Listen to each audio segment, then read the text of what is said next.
Often, when we see somebody commit a violent crime, particularly a young person, their parents can be found off to the sides, standing in shock and disbelief, unable to comprehend that the child they raised could perform such a horrific action. But what happens when a parent is part of the crime that their children have committed? In today's episode, we'll be exploring 2 disturbing cases of parents who committed crimes with their children. But first, I'd like to thank BetterHelp for sponsoring today's episode. Feeling refreshed and free of stress can seem like an impossibility on some days. New obstacles or headache-inducing issues can take us by surprise, trapping us in pessimism and sadness.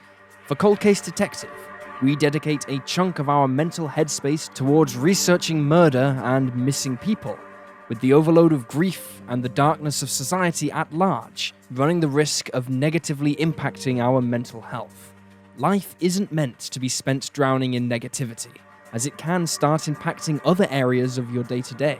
The good news is, these feelings will not be that way forever. You are not alone if you feel like there's something preventing you from being the best version of yourself. There are ways to carve out a brighter future, and that brings us to BetterHelp. BetterHelp is a 100% secure online therapy model that validates your current situation and pairs you with a licensed therapist who best fits your specific needs. Right from the get-go, you're promised to start interacting with your selected therapist online in just 48 hours. Even if you require a match with strict specialities, BetterHelp's 20,000 plus therapists are at your disposal, all working with diverse but valuable expertises. You can sign up regardless of where you live, a helpful tool for those who live in places where therapy isn't readily accessible. Their website is simple to navigate, allowing you to directly contact your therapist while also allowing for weekly phone or video sessions, and you never have to leave your home. The good news is that even if the first therapist match with you doesn't click, BetterHelp will find you another without hesitation. BetterHelp also provides financial assistance to those who cannot afford the full price, leading the industry with affordable options rarely seen with in-person therapy. As a special promotion for Cold Case Detective viewers, you can get 10% off your first month when you sign up at betterhelp.com/Cold Case Detective. BetterHelp requests we take care of our bodies, our minds, and ourselves. To take charge, visit betterhelp.com/Cold Case Detective, that's HELP, and join over 1 million people regaining their joy and improving their mental health with the compassionate care of a licensed therapist. And now let's dive in with today's mysteries.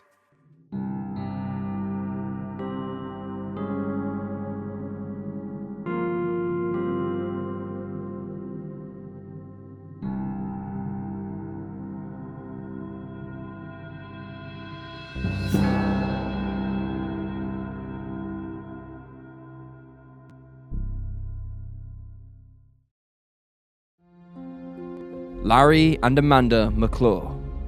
In early 2019, 31-year-old Amanda McClure was living in Owatonna, Minnesota, with her 38-year-old boyfriend, a father of 5 named John McGuire. Amanda, who had recently gotten into contact with her estranged biological father, decided that she and John should travel to Sky Gusty, West Virginia, to visit, so they got into their car and began the journey. However, the pair only made it to Indiana before their vehicle broke down. Amanda reached out to her father, 55-year-old Larry McClure, and asked him to come and pick them up. He agreed, bringing with him Amanda's 32-year-old sister, Anna Chowdhury. Larry had only recently been released from prison after spending 17.5 years behind bars for first-degree sexual assault of a minor. When Amanda was 9 and Anna was 10, their father sexually abused a relative who was between the ages of 6 and 12. As the child was underage at the time, their name does not appear on records of the crime, so it's unclear if either of Larry's children were the victim or if it was someone else in the family.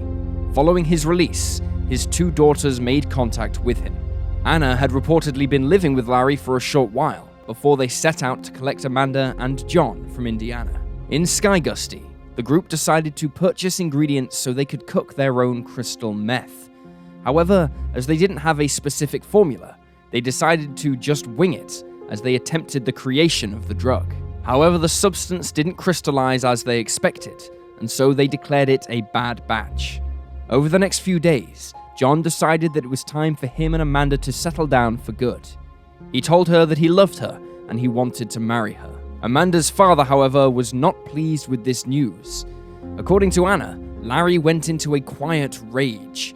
In the subsequent days, he could often be seen pulling his youngest daughter into a corner and getting into quiet, private conversations with her. Anna would later state that she didn't know what they were talking about and didn't ask.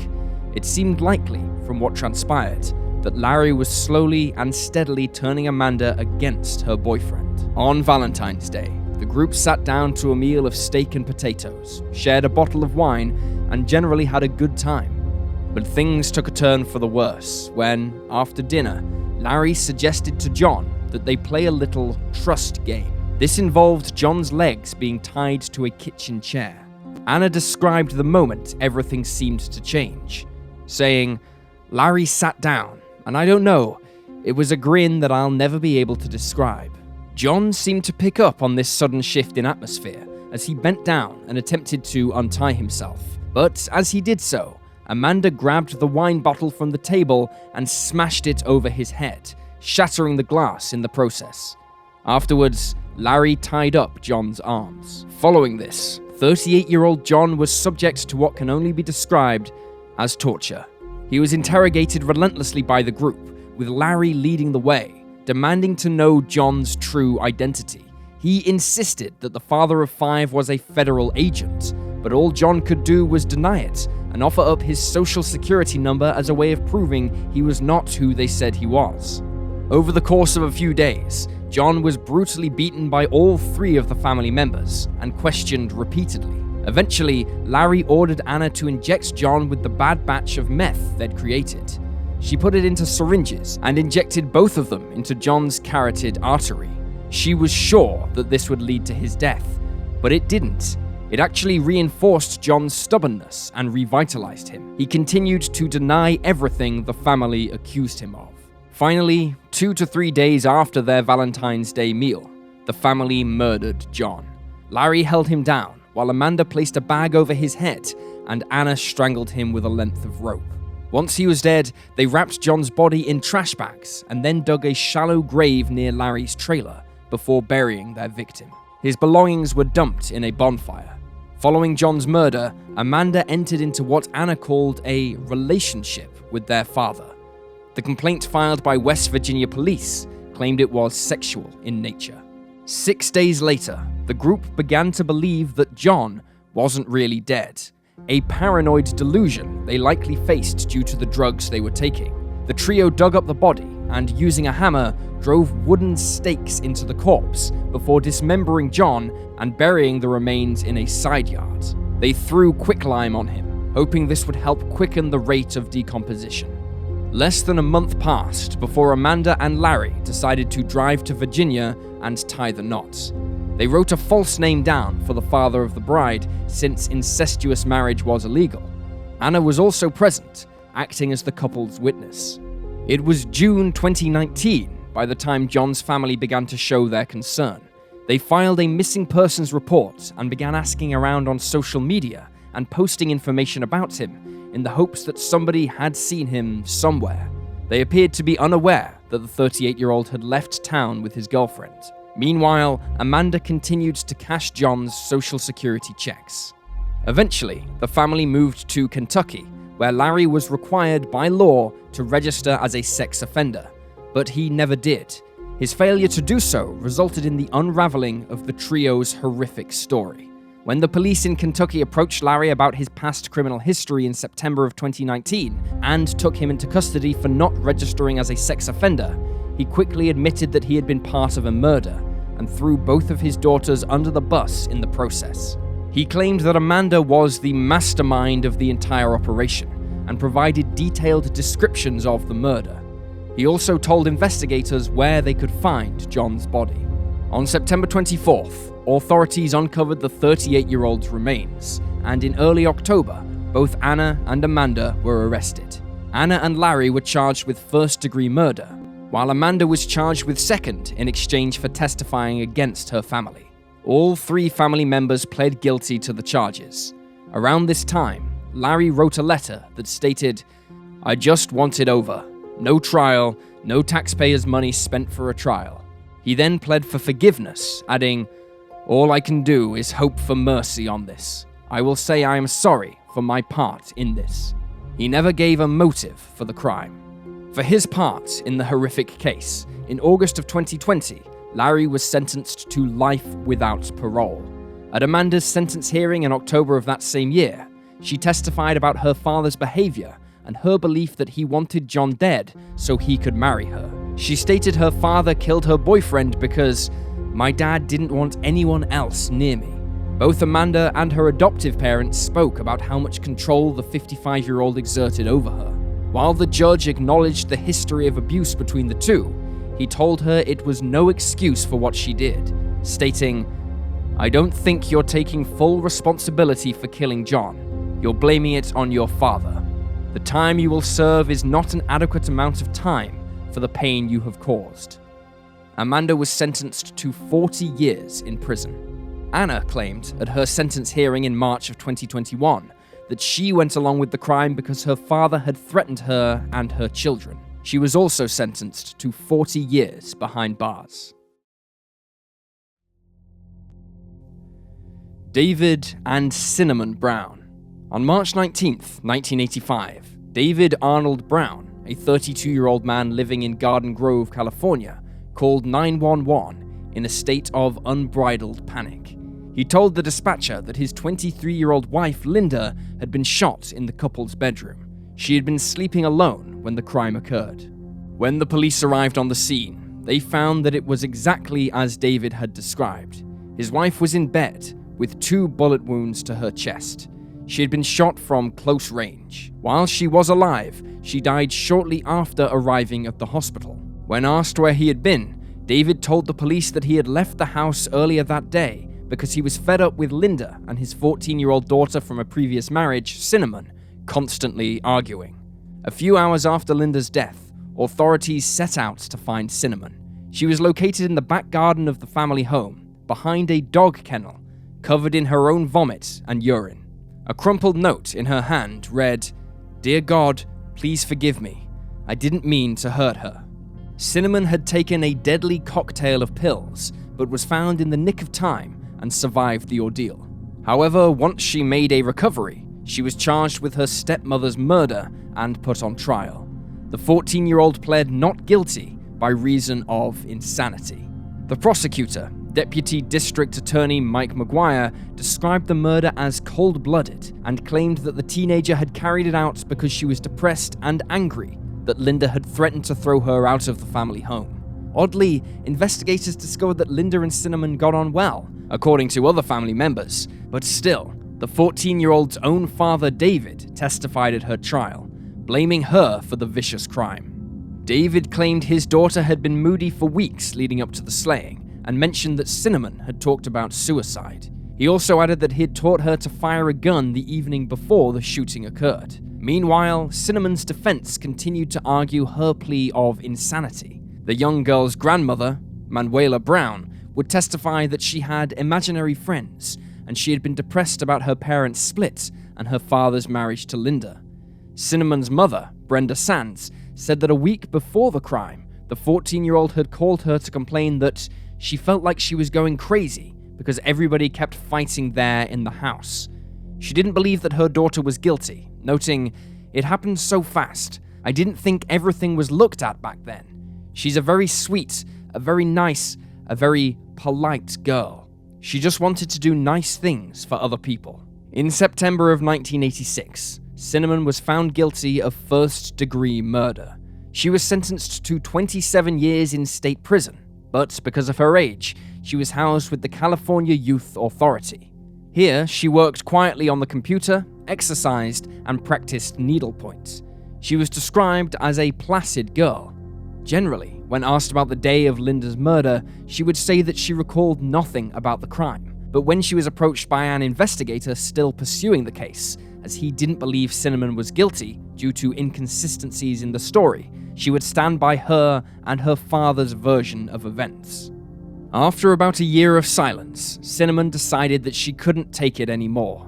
She caught wind that her father was living it up, having bought a $350,000 home shortly after Linda's death, followed by the purchase of another home in Anaheim. He'd also bought himself 3 new cars and a motorhome. Furthermore, it was revealed that David had secretly married Patricia Ann Bailey, Linda's younger sister, shortly after his daughter's conviction. He had acquired roughly $1.5 million from Linda's life insurance policies. While the two lived a life of luxury, Cinnamon rotted away in jail. She finally snapped. Cinnamon told the investigator still working on her case that her father had requested she kill Linda for him. He said that Linda and her twin brother were members of the mafia, and they planned to kill both David and Cinnamon so they could seize control of his company, Data Recovery. When authorities looked further into the case, they found out that David had 4 insurance policies out on Linda's life at the time of her death. Cinnamon explained that her father had told her to write a suicide note so that the crime would look like a murder-suicide. He then supplied her with a cocktail of pills and ordered her to ingest it after the shooting. As a result of this new information, David was arrested and charged with the murder 3 years after it happened. He was also charged with persuading his daughter to take the fall. He had reportedly convinced her to do so by telling her that, as a juvenile, she would serve no time in prison. Cinnamon testified at a preliminary hearing, telling the court that she loved her father so much she killed for him. She said that David wanted Linda dead, but didn't have the stomach for it. Meanwhile, David's defense attacked the teenager, suggesting that she had implicated her own father so she could secure her freedom. They also claimed she was too soft-spoken, and she was being led through her testimony by the prosecution. According to Cinnamon, David had told her, "If you loved me, you would do it." After it had emerged that Patricia, Linda's sister, was also aware of the plan, Cinnamon explained that the trio had thought up lots of different ways in which to carry it out. They considered pushing Linda out of a moving vehicle, hitting her over the head with a blunt object, or throwing an electrical appliance into the water while she bathed. And then, one night, David woke up both girls and told them that it had to be done immediately. While the 32-year-old left the house, Patricia loaded the murder weapon and gave it to Cinnamon. Patricia, who was 17, instructed the younger girl to simply enter the bedroom and shoot. The first bullet didn't kill Linda, so Cinnamon shot again. This time, she went quiet. For her part in the crime, murder and conspiracy charges were filed in juvenile court against Patricia, who was now 20. She had been living with her sister and David in 1985 and corroborated Cinnamon's version of events.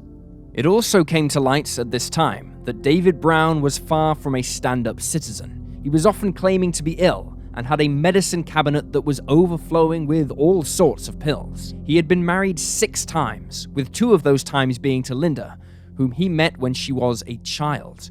Reportedly, Linda and Patricia had been his neighbors at one point, while they lived with their single mother. They were 2 of 11 children in the home. At the time, David claimed he was suffering from cancer and asked the girls to help maintain and tidy his home. By the early 1980s, after Linda and David had married, Patricia had moved in to escape her chaotic home life with her mother. It was here that David began to molest her. Before David's trial began, it was revealed that he had tried to hire a hitman to kill Patricia, the district attorney, and the investigator who'd pursued the case after Cinnamon's conviction. He had his brother deliver almost $23,000 to a former cellmate of his, who claimed that they'd make the arrangements. However, the cellmate was actually working with the authorities. Following this blunder, David was further charged with 3 counts of conspiracy to commit murder, 3 counts of solicitation to commit murder, solicitation to commit perjury, subordination of perjury, and conspiracy to commit arson. Patricia pled guilty to first-degree murder in juvenile court and was sentenced to less than 4 years in a state youth facility for her part in the crime. While on the stand, she admitted that she had been in love with David, stating, "I wanted Linda dead. I loved Linda, but I loved David more." Meanwhile, in February of 1992, Cinnamon was paroled. Her father, following his trial, was sentenced to life in prison without parole, plus 6 years for other charges, many of which were eventually dropped. He died in prison in 2014, aged 61. And there you have the facts. Please leave a comment down below with your own thoughts and reactions, and remember to like this video and subscribe to support the channel. Thank you for watching. Stay alert, stay safe, and I'll see you next time.